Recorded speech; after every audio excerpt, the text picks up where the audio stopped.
Parliamo ancora di Hippie Music Day e quest'oggi lo facciamo con Francesco Picciau.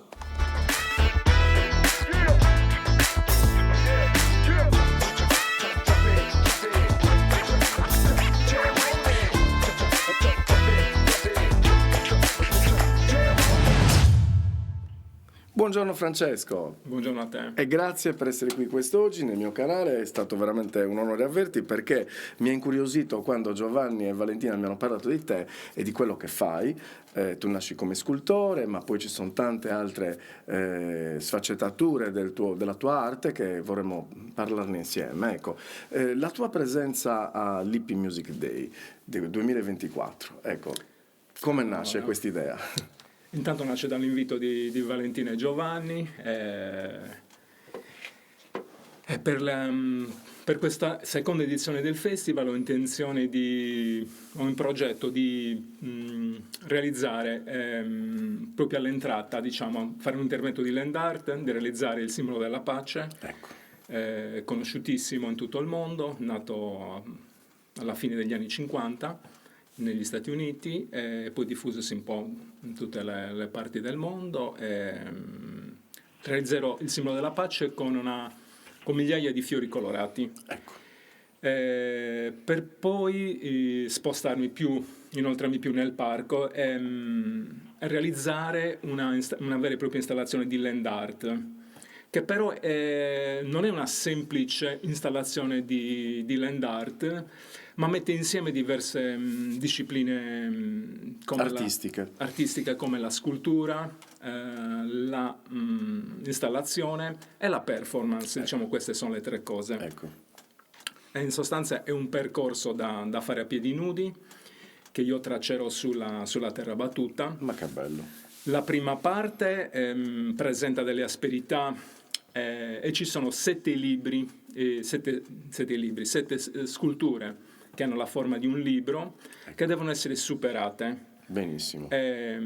Questa prima parte porta all'ombra di un ulivo, dove io metterò uno specchio con una scritta che chi farà il percorso dovrà leggere, non anticipiamo nulla. No, infatti, non spoileriamo troppe cose. Questo è importante che trovare anche la sorpresa, certo, perché certo. è un po' il fulcro dell'installazione. Ecco, l'hai descritto abbastanza bene, Francesco, ma per chi non lo conoscesse, cos'è il land art? Ecco.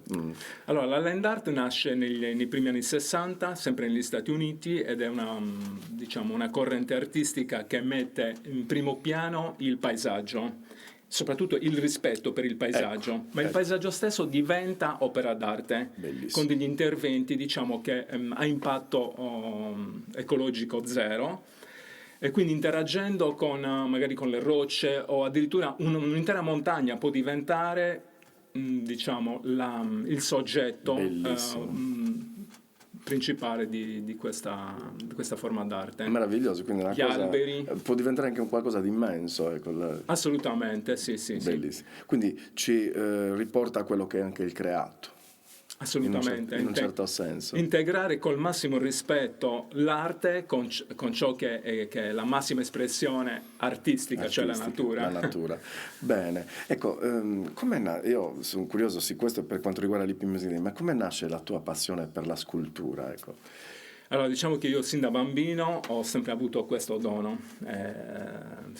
Io scolpisco soprattutto il legno e utilizzo in particolare rami secchi risparmiati dagli incendi, oppure antiche travi di ginepro, se le antiche travi che un tempo sostenevano i soffitti. In sardo Suzzinibbili. In sardo campidanese. Campidanese, ecco. Oppure addirittura utilizzo ritagli di falegnameria, scarti di falegnameria. Ecco. Quindi c'è, come dire, la mia vocazione ecologica viene fuori. Bellissimo. Ed è importante. Ecco. Poi dalla scultura mi sono spostato all'installazione, che mi consente di fare dei discorsi anche più, come dire, diversi. Installazione cosa vuol dire? Aiutami a collocare. Allora, l'installazione artistica è un altro linguaggio ancora, ecco. che mette, come dire, sposta l'osservatore quasi all'interno dell'opera.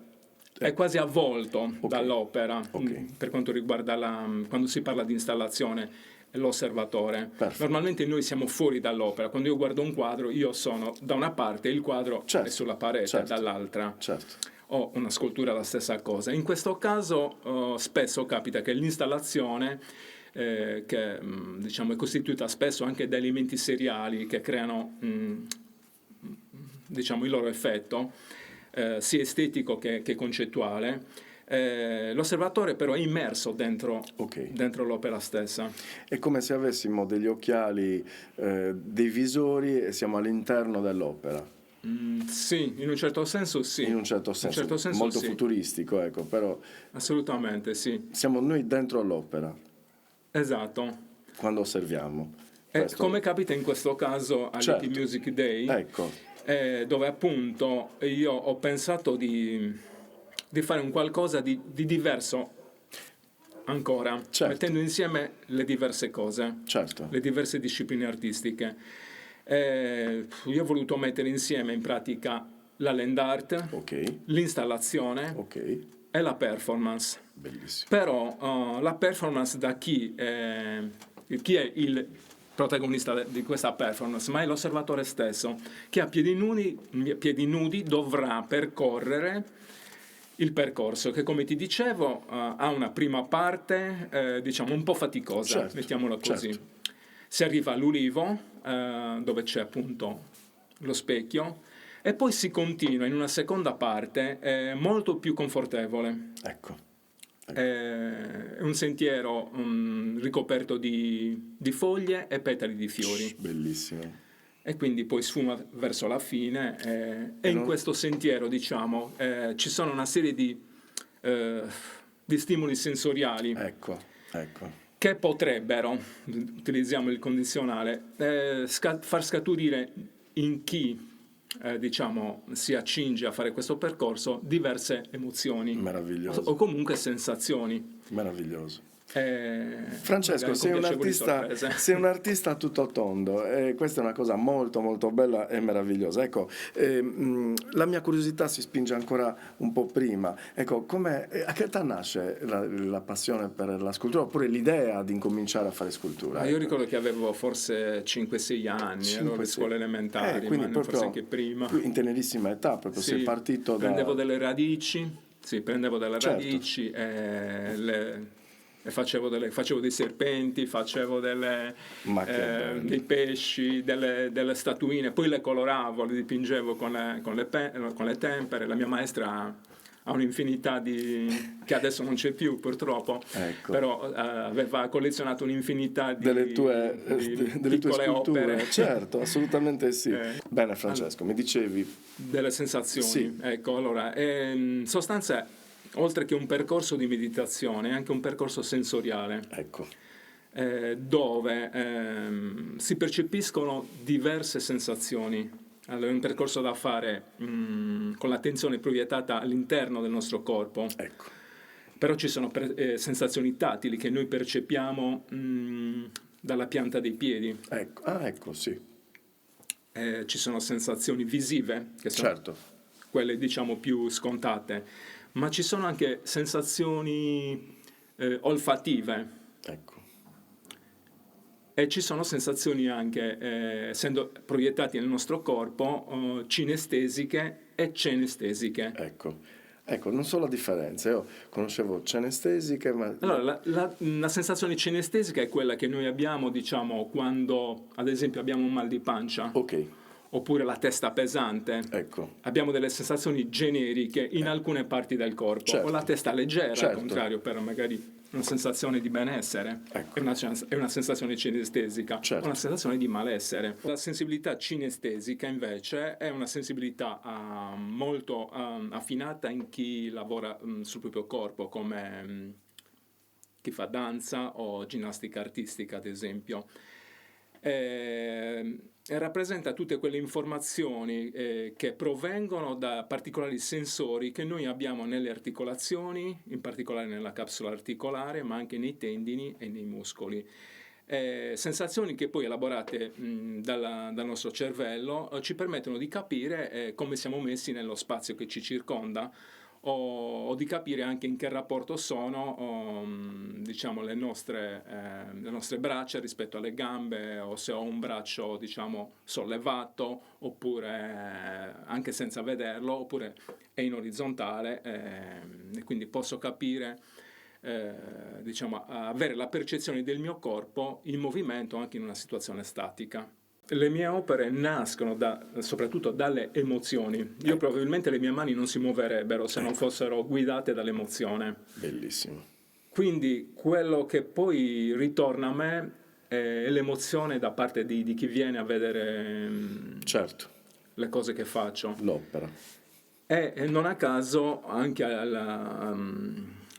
questo percorso che realizzerò all'EP Music Day è un percorso che si basa soprattutto sulle emozioni. Certo, certo. Bellissimo. Ecco, un consiglio io lo chiedo un po' quasi a tutti, un consiglio ai giovani che in questo momento stanno guardandoci, che stanno ascoltando un artista. Uno scultore e poi non solo, un artista tutto tondo, ecco. Un consiglio che puoi dare a un giovane che vorrebbe approcciare con la scultura o con l'arte in generale, con un tuo consiglio da coach. Ma intanto da farsi guidare dalle proprie emozioni. Se davvero sentono quest'urgenza, questa necessità di esprimersi attraverso l'arte, di buttarsi a capofitto. Benissimo. Ecco, quindi il 22 e il 23 giugno, amici del canale RCM, vedremo all'opera un grande artista, Francesco Picciau. Starà con noi, possiamo chiederle qualsiasi cosa, insomma sarà veramente 2 belle giornate. Sono a disposizione di chi vorrà fare questa esperienza di meditazione. Grazie. Francesco, io ti ringrazio per essere venuto qui quest'oggi, speriamo di vederci tante volte in tanti percorsi che tu farai, io sarò lì che andrò con le telecamere a curiosare e trascorreremo insieme 2 belle giornate in questo festival. Grazie. Grazie a voi. Da Francesco Picciau e da Maurizio Casu è tutto, ciao a tutti, ciao.